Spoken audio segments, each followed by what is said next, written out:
First guest is Jonathan Morrow, who we've had on the show before. He is the Director of Cultural Engagement and Student Discipleship at Impact 360 Institute. Welcome.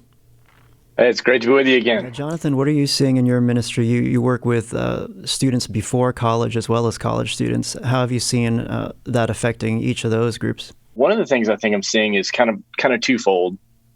Is one, obviously some of the fragility, some of those things that you guys have already mentioned, all the social media, the isolation, the disruption, the disillusionment, the disappointment with things that aren't happening that they were expecting to happen. Everything from sports to plays to, getting together at church in different ways or whatever that might be. Mm-hmm. So there's kind of disappointment, but then there's an opportunity side to that of amazing resilience. And this is the piece where I think we have to be kind of balanced in how we kind of cast vision, because the Lord is not surprised by 2020. And Acts 17 reminds us that, the times and the places are determined by the Lord so that we might seek him. And so, this is their moment to be resilient disciples and follow Jesus.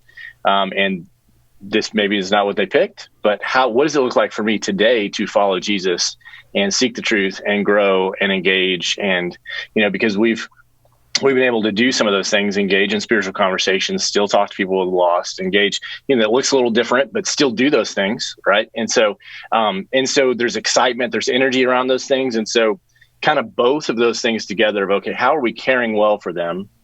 Are they able to talk and process, but also we're still calling them to something. We're still calling them to grow. And all of us who care about youth and the next generation, it's just such a unique season where God does so much, not only in your life, but also uses you in ways that older generations can't have certain conversations or go certain places in different ways typically. And so kind of trying to balance both of those factors together. And so that's kind of one of the things we're seeing here at Impact 360. Proud of the students, but also trying to be mindful of kind of how you doing? Process. What are the things? Are there any release valves we can give while at the same time still casting vision for moving forward in the future? So trying to balance those two together. Mm-hmm. Are there new kinds of spiritual conversations that you see students wanting to have, or in terms of how you prepare them to explain their faith to others? How has that been impacted?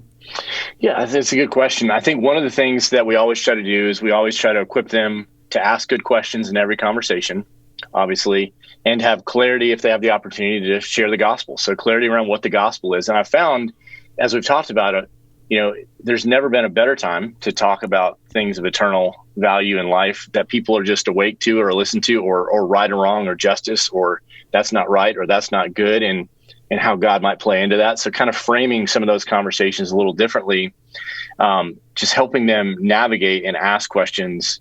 Hey, how can I pray for you? You can ask that question, then all of a sudden 20 other things may come out, and then you're off into a different conversation with either a family member or a friend or roommate or somebody else. And so, or somebody on campus or on a different experience. And so I think the questions, some of them are the perennials that are always still there. Where is God in the midst of things that are disappointing for me in my life or purpose? And where does everything looks different for me now? How do I navigate that? So I think some of those things, some of the existential kind of questions are definitely forefront, but again, also, hey, is it true? What's the good news? Where's our hope ultimately rooted in the resurrection, in the risen Jesus, right? So he's risen. That's not changing. How do we then live that out at this moment that we're in? And so I think framing around that as we engage and we equip them to engage.